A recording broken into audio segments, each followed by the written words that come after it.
number 20. Number 20, praise him, praise him. We'll sing all, I believe it's 3 verses of this song. Hymn number 20, standing as we sing.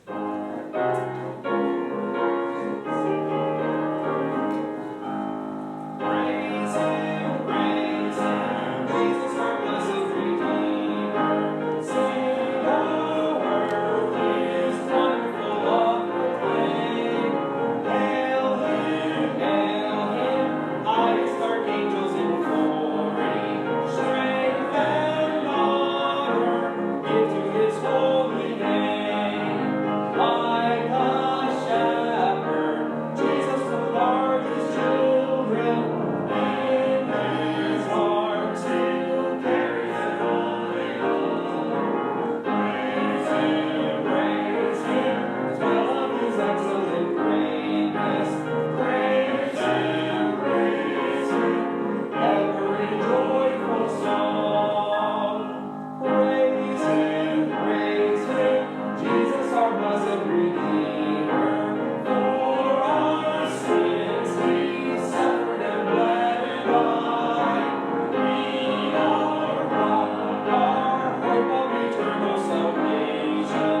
Hail him, Jesus the crucified.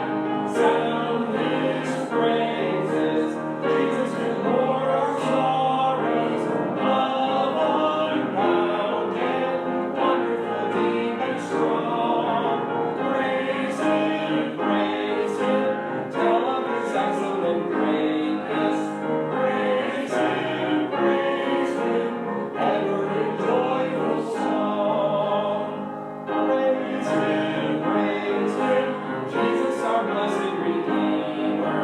And we mortals, from his endless dream.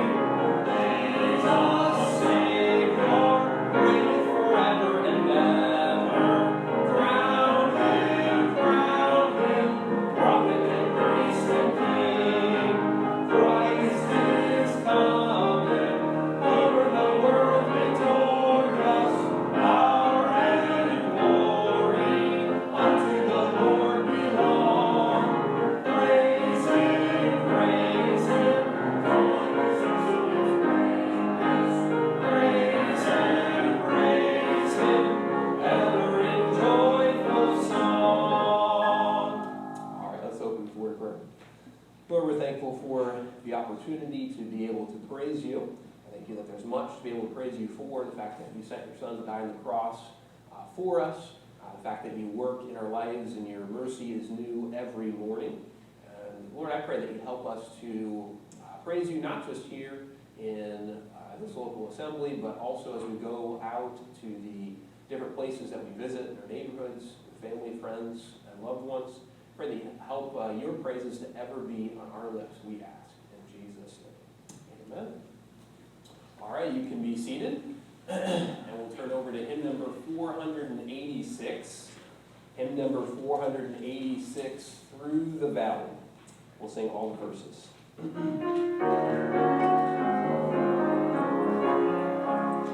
I have been through the valley of weeping, through the valley of sorrow and pain, but the God of all comfort was with me, by his hand to uphold and sustain. So I'll follow wherever God leads me, in the darkness his word like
again, VBS volunteers needed, and so you can see the bulletin board for some of the breakdown of that. I think there's just a couple spots left, and so some different things there. We had the Wilds meeting this morning, so we don't need that this evening. And then the memorial service for David Duncan is this coming Saturday, so May 25th. It's 10:30 to 11 is a visitation time, and then 11 o'clock is a service, followed by the luncheon. So those of you that knew David Duncan or Ken Duncan, obviously anybody would be welcome to attend, but particularly those, if you're able to make it to that time, I'm sure that would be an encouragement to Ken as he goes through this time, that memorial service this weekend. And then that same day, a little bit later on, graduation for Kelly at Red Lion Bible Church and the school there. And so that's in the evening at 6 p.m. There's some more details, I think, on the bulletin board about that. And so there's that as well. And then Mission Sunday, next Sunday, May 26th, Mission Sunday, Gideon Kipkin in the morning and Sarah Jones in the evening, giving updates and just kind of letting us know what is taking place in those locations, and an opportunity to kind of look not just here but around the world as well, and so we'll have that opportunity next Sunday. And then the prospective members class, as I mentioned before, starting June 2nd during Sunday school, which is 9:45 to 10:30 time, and we're looking at the doctrinal beliefs of the church and asking questions and working through different things there. That's the 2nd, the 9th, and the 16th for those three, and an opportunity there. And then the church picnic, June 2nd at Glen Rock Park, so not next week, but the week after.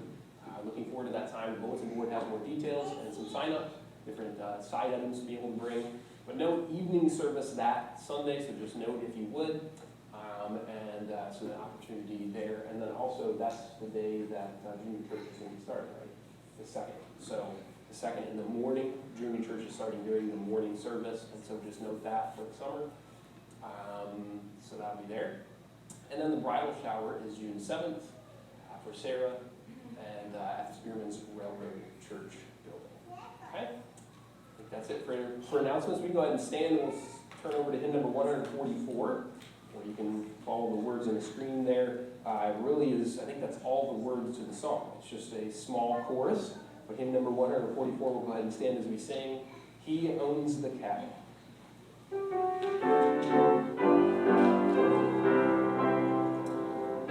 owns the cattle on 1,000 hills, the wealth in every mine. He owns the rivers and the rocks and rills, the sun and stars that shine.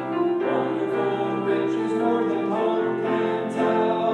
He is my Father, so they're mine as well. He owns the cattle on 1,000 hills. I know that He will care for me. All right, you can be seated. You turn your Bibles, if you would, to 2 Samuel chapter 13. 2 Samuel chapter 13.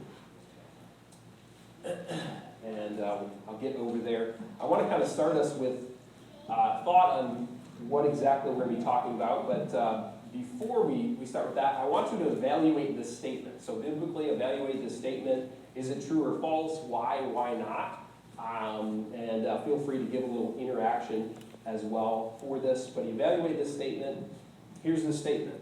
Time heals all wounds.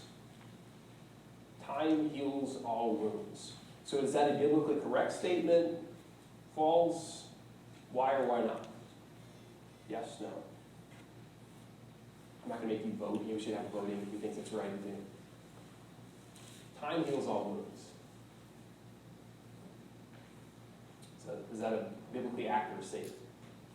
Well, when we get to heaven, it says that God's going to wipe the tears from our eyes. So that tells me that even at the end of our life, when we're entering into the next, we're going to be carrying wounds with us. Okay. So maybe when we get to eternity, maybe that kind of time will heal all wounds. Okay. But before then, no, and I agree with what you're saying. I had somebody else, I was talking to somebody about this too, and they talked about, well, in eternity, all the wounds will be healed. So I said, well, what about Jesus' wounds? And okay, so I went into, so physical wounds, yes, there's other wounds as well. Time heals all wounds. Is all that's needed to heal a situation just time? Is that all that's needed? No. I'm seeing some people know, some people are like, I don't know what the answer is. I know I'm trying to ask, I'm trying to get us to think a little bit here tonight. I think that, deep down inside, I think there's some aspect of, I've seen or I've watched people basically have the perspective that time does heal all wounds. In the sense of just given enough time and everything will be better. Okay? And I do not think that's biblical. We're going to look at a story here, actually, that goes quite contrary to that. The title for the message tonight really is How to Ruin a Relationship in 3 Steps or Less. Okay? Now, I'm trusting that's not your desire to ruin relationships, so please don't take me at face value. But I am going to be presenting the truth that direction to say, if you really want to ruin a relationship, how can you go about doing that? We see there's going to be 3 steps here for us to be able to look at in this passage in 2 Samuel 13. Really, I'd love to be able to look through the whole passage from 2 Samuel 13 to 2 Samuel 15. In fact, this has been something that I've really worked through in my own personal devotional time. As I read through, I just kind of saw some of these different things, and in studying, found a lot more things that are very interesting here. So we're not going to read chapters 13 to chapter 15. But I would encourage you on your own time to do that. Instead, I'm going to try and give us a little bit of a rundown of some of the things that take place, and then we're going to go back and evaluate those 3 specific steps, as it were. In 2 Samuel 13, we'll read some passages, but in 2 Samuel 13, it starts out with the situation with Amnon and Tamar. So for those who are not familiar with the situation, basically, Amnon and Tamar, basically Amnon wanted to have relationships with Tamar, and obviously that was the way they went about it, and obviously different aspects of that was not correct. And so it basically created an issue in King David's family. Okay, so I'm not going to go into all the details of that because I don't want to get derailed. But that issue was really never fully dealt with for a long, long time and created a lot of other issues in King David's family. I'm going to look at verses 21. So 2 Samuel 13, I'm going to read a little snippet of verses here. In verse 21 to 24, verse 21 to 23, excuse me. Verse 21 says this. It says, "But when King David heard of all these things, he was very wroth, and Absalom spake unto his brother Amnon, neither good nor bad. For Absalom hated Amnon, because he had forced his sister Tamar." And then verse 23 of that passage says this, and it says, "And it came to pass after 2 full years that Absalom had sheep shears in Baal Hazor, which is beside Ephraim, and Absalom invited all the king's sons." And if you're there in the text, if you want to skip with me down to verse 32, it says this, "And Jonadab, who was Amnon's not-so-good friend, the son of Shimeah, David's brother, answered and said, Let not my lord suppose that they have slain all the young men, the king's sons. For Amnon only is dead, for by the appointment of Absalom this has been determined." Notice these next words, "from the day that he forced his sister Tamar." So this situation had been building for 2 full years. 2 full years, so time did not heal this wound, time made it worse. And basically Absalom commanded his servants and said, once Amnon is drunk, basically kill him. And so that's that situation there. And then it continues on. At the end of that passage in chapter 13, Absalom in verse 37, it says, "But Absalom fled, and went to Talmai," and basically flees, he leaves because he had killed Amnon. At the end of that verse it says, "And David mourned for his son every day. So Absalom fled and went to Geshur and was there 3 years." So we have 2 years initially that took place, and then we have the 3 years that takes place here. And then finally, there's a story here that I'll go through in a little bit where King David is exhorted by Joab in a roundabout way to bring Absalom back. And so he does so. But unfortunately, at the end of that sequence of events, verses 21 through 25, the king brings him back, but he doesn't let Absalom see his face. In verse 24, it says this, "And the king said, 'Let him turn to his own house, let him not see my face.' So Absalom returned to his own house and saw not the king's face." And that only poured fire onto the raging flame, so to speak, of this relationship and this issue. And so here he dwells there for 2 full years again in Jerusalem, not having talked to the king, wanting to talk to the king, because it says that in verse 28 that he had dwelled two full years in Jerusalem, saw not the king's face. So he didn't even see the king. He didn't go before the king. He didn't get to talk to the king for 2 years. That's his dad. In verse 29 it says, "Therefore Absalom," so this is chapter 14, verse 29, "Therefore Absalom sent for Joab to have sent him to the king. But he would not come to him." So Joab doesn't communicate with him. "When he had sent again the second time, he would not come. Therefore he said unto his servants, See, Joab's field is near mine, and he hath barley there. Go and set it on fire. And Absalom's servant set the field on fire." Of course, this doesn't make Joab very happy that his field got set on fire. And so Joab comes and says, "What's the big deal?" Okay, I'm translating. He says, "What's the big deal? Why did you set my field on fire?"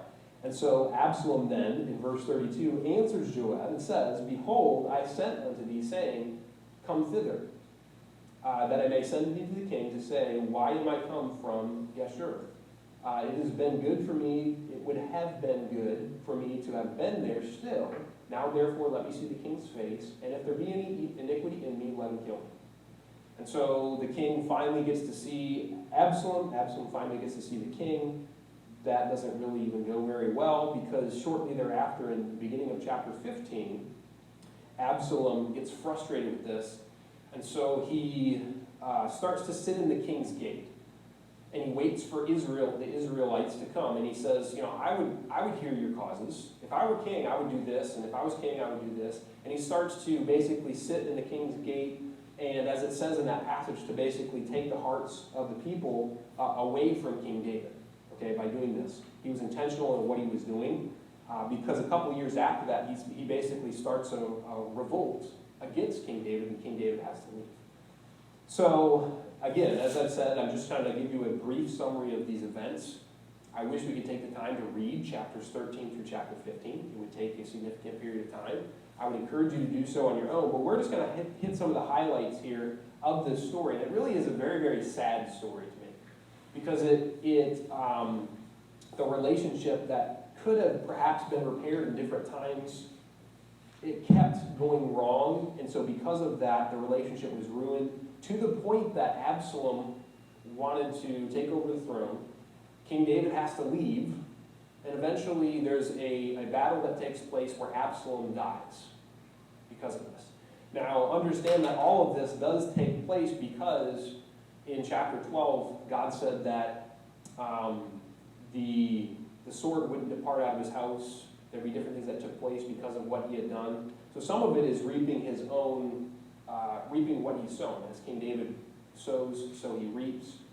But I think there's times along here that just kind of as I went through this was helpful for me to kind of stop and consider my own life. And we'll do that a little bit here tonight. So 3 specific ways or steps to take to ruin a relationship. What are those 3 particular steps? The first step is this: allow too much time to pass. Allow too much time to pass. Here in chapter 13, verse 23, it says this: "It came to pass after," what are the next 3 words? 2 full years. So there was time elapsing here. There was issues that were there that needed to be dealt with. It was an elephant in the room, but they didn't want to deal with them. So instead, 2 full years passed. Of course, that didn't help. But then Absalom flees after he kills his brother Amnon. And he's there 3 full years. And if you're there in the passage in chapter 13 at the end there, it says that David, in verse 37, says that David mourned for his son every day. Now, whether that's for Amnon, or whether that's for Absalom, maybe that's a mixture of both. It does say at the end of verse 39, and the soul of King David longed to go forth unto Absalom, for he was comforted concerning Amnon, seeing he was dead. So whether that's, again, that he's mourning for Amnon, he finally gets to the place where he's comforted, and he longs to go after Absalom. But he doesn't do it for 3 full years. And in fact, I would say, left to himself, it doesn't look like he ever would have. He probably would have just let Absalom stay there.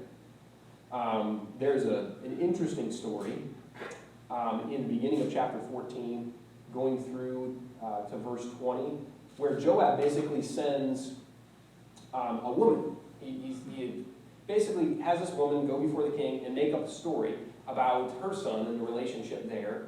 And it makes David make a judgment call for this woman. But the judgment call he makes is one that he should have been making in his own life. This is kind of interesting. I find this interesting because the prophet Nathan did the exact same thing for David.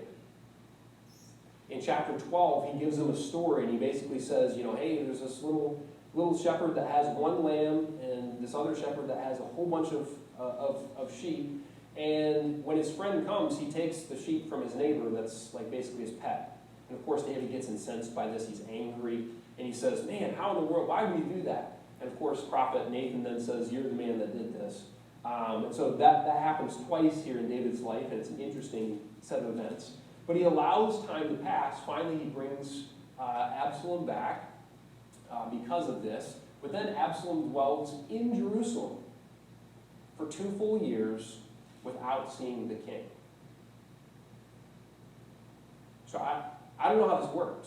I don't know if as David went out to the marketplace or did something, if he would send it out in advance, make sure Absalom's not out here. I don't know how that worked, but for 2 full years, they're not communicating, they're not talking. And then finally, after this, in chapter 15, verse 7, it says this: it came to pass after 40 years that Absalom said unto the king, I pray thee, let me go and pay my vow, which I have vowed unto the Lord in Hebron. And some translations have here, and this is a side note, whether this is 4 years that have come to pass, or whether it's 40 years marked off of some other event.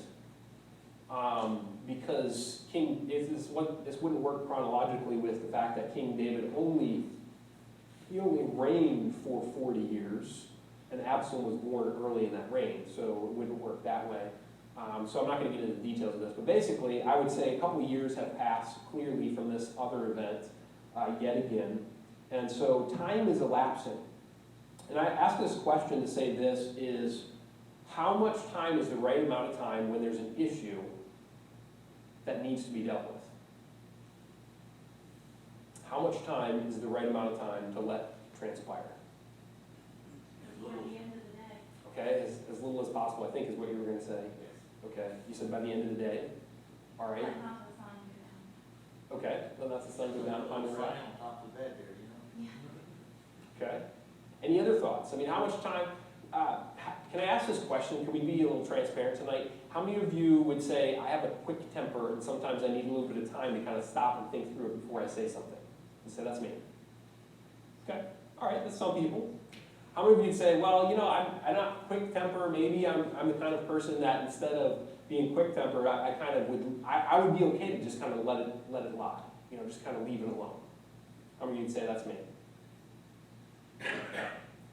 Maybe some aren't really sure. I know for me personally, I would say this is, sometimes it takes me a little bit of time to kind of think through the situation, to find out where I am in it. I find that some people can make really, really quick decisions.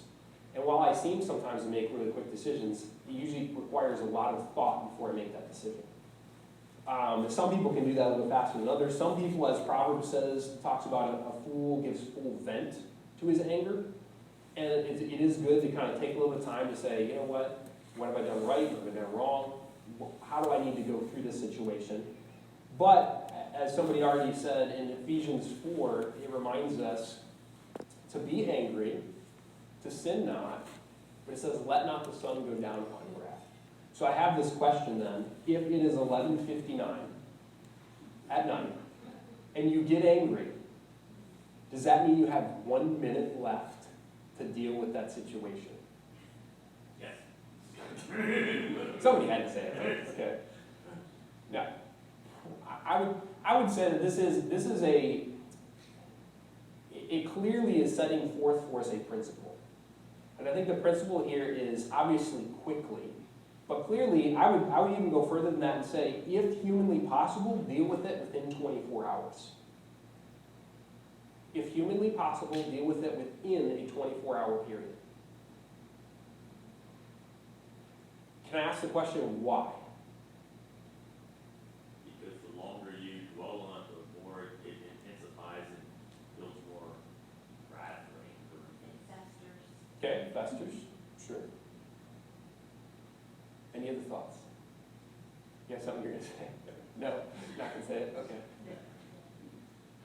Is anybody else forgetful? That's what I was gonna say. I hate, you'll forget what you got next. You ain't longer than 24 hours. Yeah, I mean, that could be a part too. If you are truly mad, you probably would, remember it, but then again, I don't know. So let not the sun go down upon your wrath. Clearly, it's the idea of dealing with it as quickly as possible, as quickly as humanly possible. Deal with it in your own heart first, perhaps, yes, before the Lord. Understand where you're right, where you're wrong. Be willing to admit, I was wrong here. I did this wrong.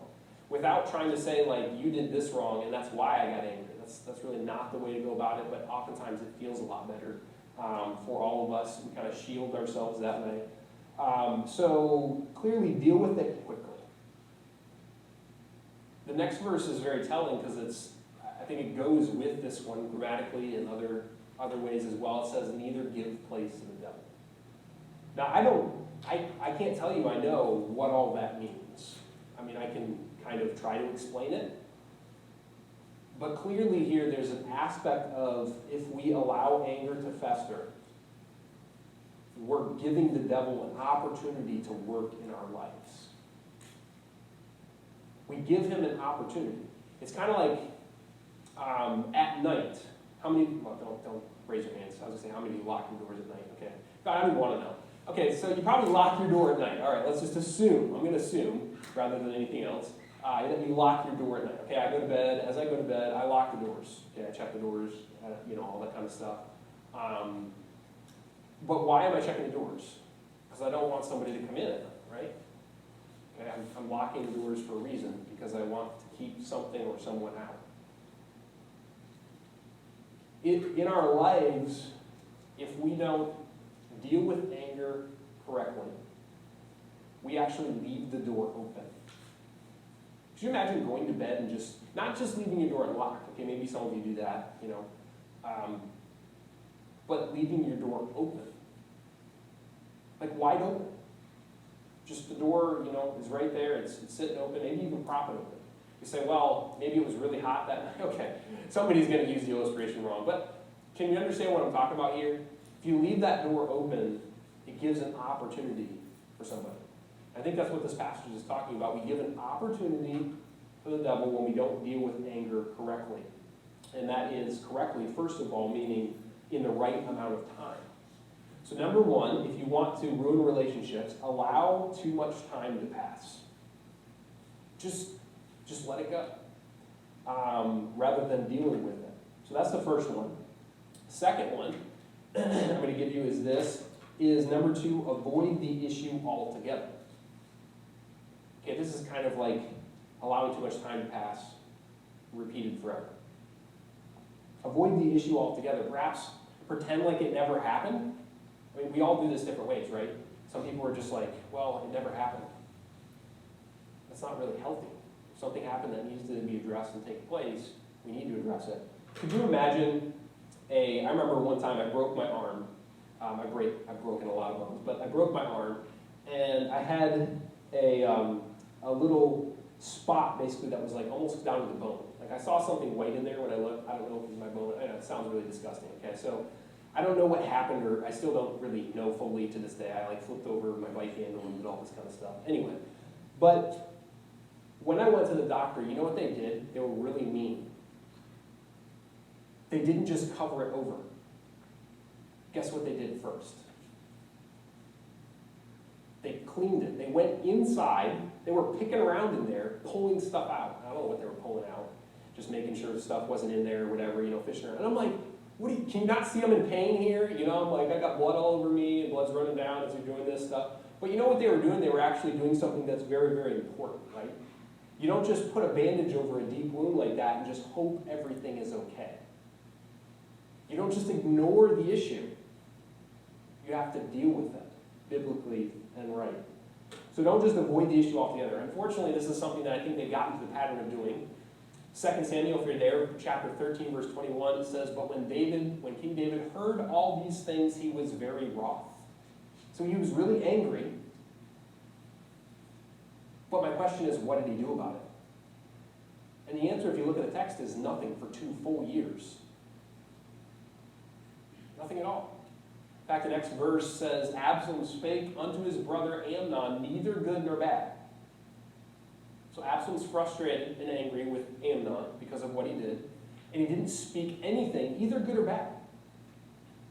For Absalom hated Amnon because he had forced his sister Tamar. Okay? Now, I can say he has just cause to be angry. I understand that. But he didn't do anything about it. He didn't do anything good or bad. Nothing. He just let the issue lie there. 2 Samuel 13:37 says that Absalom fled. So after he murdered Amnon and actually in his mind, took care of the situation, he then fled. He avoided the issue and was gone for 3 full years, as it says there in chapter 13, verse 38. And then finally in verse 39, David longed to go forth unto Absalom, but my question is this, did he? Longing to go forward and actually doing it are 2 different things. Proverbs 13, I think it's 13:4. I don't have the reference before, so I don't think I put it up here, but it says, the soul of the sluggard desires and has not, but the soul of the diligent shall be made fat. So the one that desires, but doesn't do anything about it, that doesn't help. That makes it worse. But the soul of the diligent shall be made fat. So I guess my counsel in that situation is don't avoid it, but actually deal with the situation. King David longed to go forward, and he had every reason to. He could have done it, but he didn't. He just stayed there for 3 full years. Chapter 14, verse 24 says this, "And the king said, Let him turn to his own house, and let him not see my face. So Absalom returned to his own house and saw not the king's face."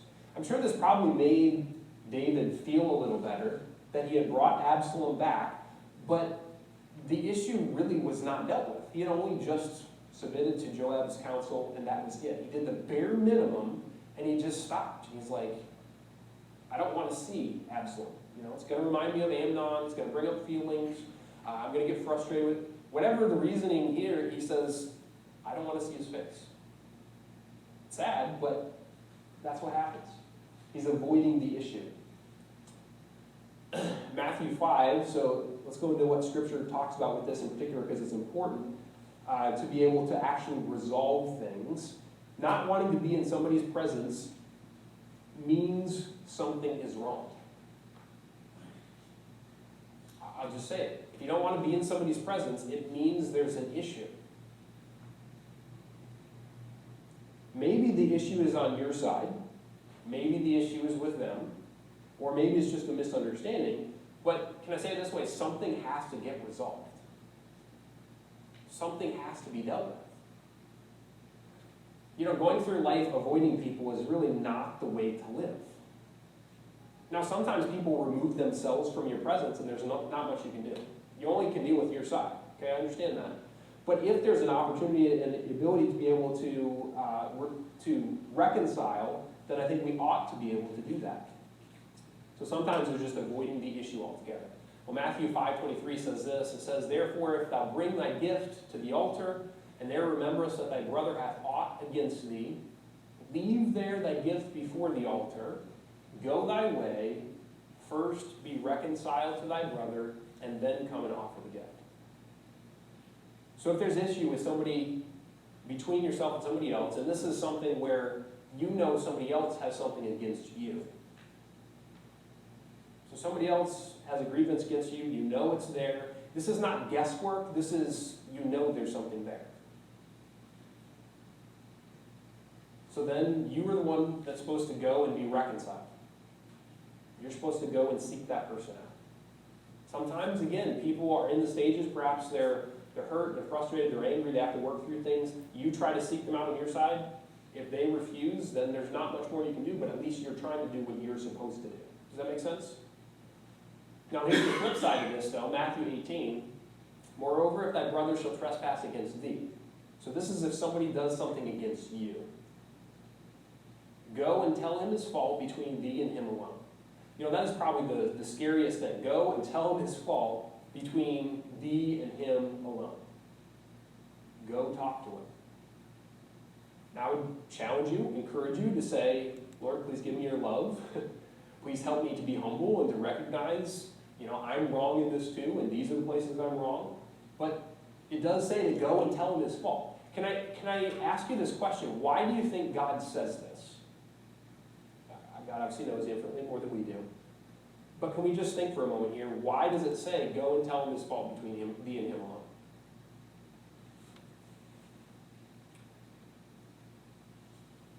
So that we don't sweep it under the rug. Okay, so we don't squeeze, we actually deal with it. The thought I have with this and too, and that's you bring up a very good point. The thought I have is when it says go and tell him his fault between thee and him alone, and this trespass that's there between you and to go and resolve that, can I ask you this question? Do people always know when they've offended you? Think about that for a moment. Do people always know when they've offended you? You say, well, they sure should know. Let me say that again. Do people always know when you're offended?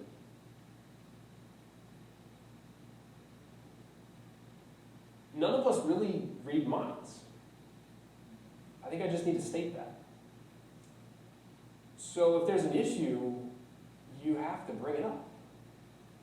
I mean, I understand we all should be sensitive. Don't get me wrong. I'm not trying to say we shouldn't be sensitive. We shouldn't understand why or how or when we offend people, because all of us need to grow in that, and it's a growth process for all of us. But sometimes people offend you and they don't even know they have. Right? You ever meet those kind of people that just kind of seem to offend everybody? And, it's like they're oblivious to it. I mean, I don't mean to be mean, it's just, sometimes that's the case. We all have these blind spots, and I believe both of these passages, Matthew 18 and Matthew 5, remind us that the person offended, or the person who was offended, okay, the person that you've offended, or the person that was offended, needs to go and talk to the other person. Don't anticipate or don't think, well, it's their responsibility, they should have known they offended me. They may have no idea. You would be waiting literally forever for them to come and tell you, I'm sorry, because they didn't even know they did you wrong. Okay? Now, it's just, you can work through this passage a little bit more later, but I think that's something that we have to really state, because I think that's times at which I'm just as guilty of this as others, that we get this thought process, well, everybody should know this. But that's not really the case, right? It's not. We have to carefully state some things, and it might be uncomfortable to do so. I, for one, do not like going and talking to people and saying, you're wrong. I don't like doing that. In fact, I don't even know the last time I've done that, okay? Which is probably a bad sign. But, do you know what I'm saying? Does anybody else share that? Anybody else? No? Okay. All right, just me and my wife. That's great. No, but seriously, go and tell him his fault between me and him alone.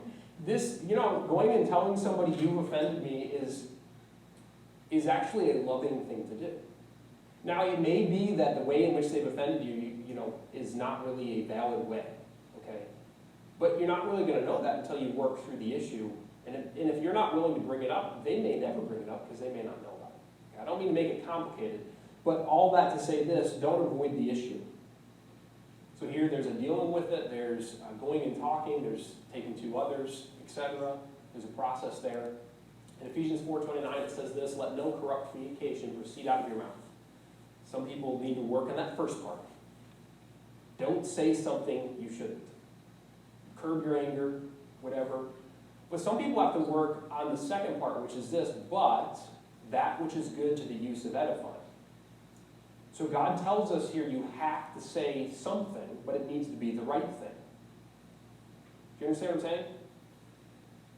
But that which is good to the use of edifying, that it may minister grace unto the hearers. And saying this, you say, well, I don't know if this builds up. You know, sometimes what people need in the building up stage is for somebody to lovingly come alongside them and say, you're wrong, and here's how. It's a scary thing to do, but it's an important thing to do. Undoubtedly, that will happen in our midst. Okay, maybe it happens in your own family. Maybe it happens in the church family, whatever. Those kind of things take place. But that's important, and that's actually an important part of a healthy relationship is the ability to be able to say when you've been wrong. To be able to communicate those different things. That's it, as it says there, that it may minister grace unto the hearers. And so the reason for going is as important as going and saying something. God wants it to be building, He wants it to be loving. And when I say loving, it doesn't mean that you may not say some things that could be hurtful to somebody. But your motivation for doing so is for their good. That's what love ultimately is. Biblical, scriptural love is putting somebody else's best interest before your own. So truly loving them. So don't avoid the issue altogether. So coming back to this, if you want to ruin relationships, number one, allow too much time to pass. Number two, avoid the issue altogether. Sweep it under the rug, just pretend it's not there. I think of growing up. Growing up, we had lights on a dashboard that would go off on vehicles. And something that we do is we put little duct tape or little tape. You know, you have these like series of 2 or 3 tapes because you know what they're for. And you're like, it's okay. But don't do that in relationships, okay? Don't put duct tape over the warning signs of your relationship. The resentment, the anger, the fear, the worry. Don't put duct tape over those things and say, well, you know, it's okay. I'm just going to pretend like it's not there. Don't avoid the issue. So allow too much time to pass, number one. Number two, avoid the issue altogether. And then number three, attempt manipulative communication. So if you're going to talk about it, the best thing to do, if you're trying to ruin a relationship, is to try to manipulate in the communication that you give. Notice here in chapter 14 of 2 Samuel, if you're there still, chapter 14, verses 29 through verse 32, we noted this a little bit, 2 full years here that Absalom was in Jerusalem. In verse 29 it says, therefore Absalom sent for Joab to have sent him to the king, but he would not come to him. And when he sent him again the second time, he would not come. Therefore he said unto his servants, see, Joab's field is near mine, and he hath barley there. Go and set it on fire. And Absalom's servants set the field on fire. It wasn't a very nice thing to do, but he's trying to get his attention. And honestly, I kind of commiserate with him in that kind of situation, because you're like, what do? You know, how do you resolve that? He feels like he's stuck in this thing, and instead he's trying to do something. And then in verse 31 it says, then Joab arose, came to Absalom and to his house, and said unto him, wherefore have thy servants,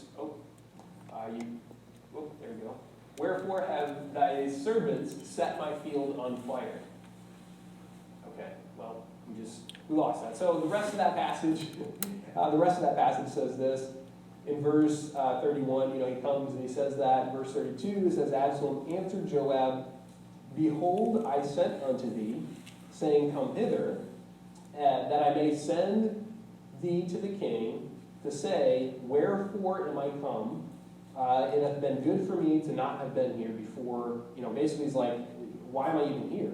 And if I need to be killed, fine, let me be killed. I mean, he's really frustrated about this thing. So finally, in verse 32, Joab takes him to the king, and they get to be able to see each other. But even then, it's not fully resolved. So there was a manipulative communication that took place. Basically, it was based on, you know, and oftentimes manipulation takes place We use many different things to move people. We use guilt, we use fear, we use blame, we use shame. We use a lot of different means to get people to move. And I understand that sometimes as we communicate, there will be things that occur. Sometimes people will realize, hey, I did what's wrong when you communicate that there was a wrongdoing. That would be frustrating. Perhaps it will even bring a sense of guilt or something, but that really is not your reason to do that. Sometimes I've seen I've seen this kind of pattern in communication to stonewall somebody. How many of you, when you get into a situation and somebody says something they shouldn't or does something they shouldn't, you just kind of put up the walls and you just like, well, I'm not going to talk to anybody. I'm not going to talk to you. And you just put up those walls. Sometimes you withhold love or other things as well from that individual. Or sometimes, I've seen this before as well, somebody, anyway, I probably should be careful about saying that, but it was indirect attacks, okay? When it comes to indirect attacks, oftentimes that can take place through like a social media or other thing. Sometimes that takes place as well. But God's word instructs us in Ephesians 4:15 to speak the truth in love. Instead of avoiding the issue, instead of attempting to manipulate, instead just say the truth. And you know what? Sometimes the truth hurts. But the truth needs to be said. But speak the truth, but do it in love. With the primary idea or goal to be their well-being through that particular aspect. So, anyway, so those three things, just want to review those again for us. Allow too much time to pass. If you want to destroy your relationships, allow too much time to pass. Avoid the issue altogether, or attempt manipulative communication. Obviously, I'm not encouraging you to destroy your relationships. But if you want to, I think you have a good roadmap here in chapters 13 through 15 of 2 Samuel that gives an eclipse or a whole story there of some of these different things, and it kind of flows in and out. And it really is very sad to see because I don't think it would have had to happen that Absalom has to die through this situation, but he does. There's a loss of life that eventually takes place because of this. And what I find in my own heart, and maybe you do as well, is I find the seeds of every single one of these poor, sinful choices in my own heart, right? Allowing too much time to pass, avoiding the issue altogether rather than addressing it, and attempting manipulative communication. And it's important that, and obviously as God reveals those things, to agree with him and say, you know what, that's wrong. The way I do this is wrong, and it needs to change. But God continues to work with us, and I'm thankful for God's mercy when He shows us those patterns. I think of different times with Katie as I've watched obviously in our marriage relationship, communication develop, right? And thankfully, I'm grateful to say that it's healthier now than it's ever been in our marriage relationship. That doesn't mean we're perfect, and that doesn't mean we don't have to go back to each other and say, I was wrong, or I shouldn't have said that, or I shouldn't have done that. Those things occur. But thankfully, I'm grateful to say that we are, and we're not perfect, we have much development to do. But we don't allow that time to pass. Instead of avoiding the issue, we try to address it. And instead of trying to manipulate the other individual, we try to just deal with it on a level plane. Say, you know what, I was wrong. Here's where I was wrong. I think I was also right. And I think this is where you're wrong, but let's work through this. And let's deal with this. And come to a full resolve. So instead of burying things, actually dealing with them. And I went through this in my own devotional time. This is just something that was really a thought. It was something that was thought-provoking. And as I went through it, it's like the Lord kind of put his finger on one particular incident for me. It was like he said, you have to deal with this. And I'm like, oh, really? You're not going to deal with this? You know? It's something that I have yet to deal with, and I'm working towards that. It's not an individual that's nearby, so I'm not going to go into detail. But it's something that I need to take care of and work through. And I look at it and I'm thinking, I don't know, how's it going to work? You know, is the person going to respond how I want them to respond? You know what the issue is? That really is not my problem. I need to be nice. I need to not be manipulative, do all other things, but I cannot control another person's response.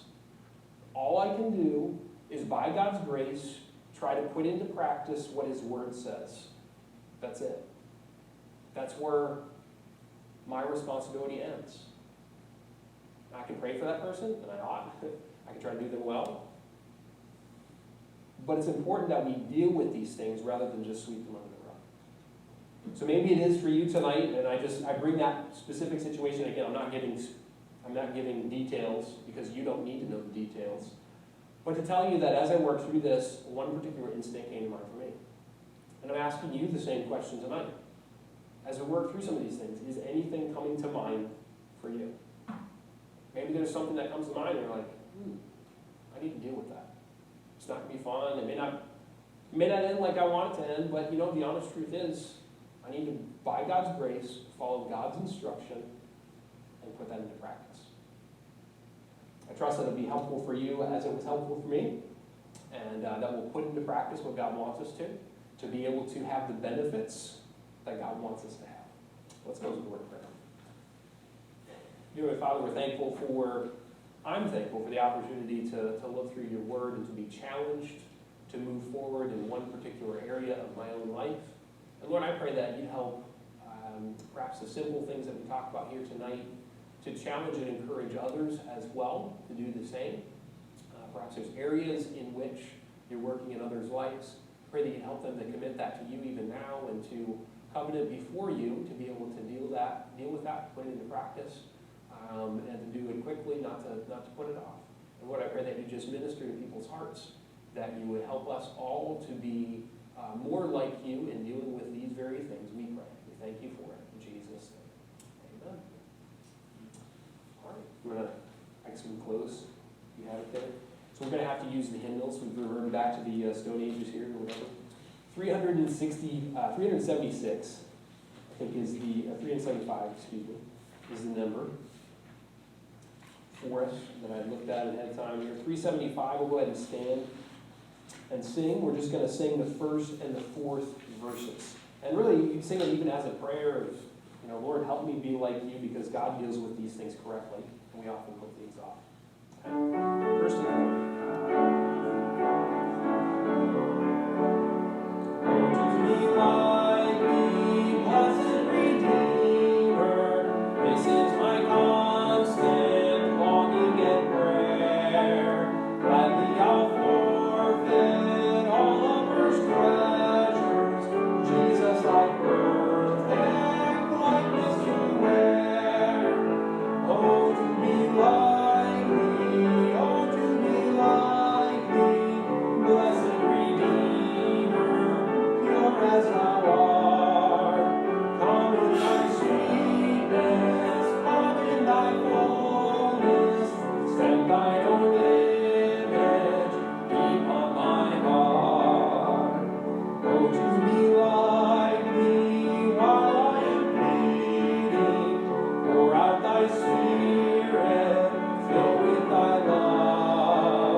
To be like you.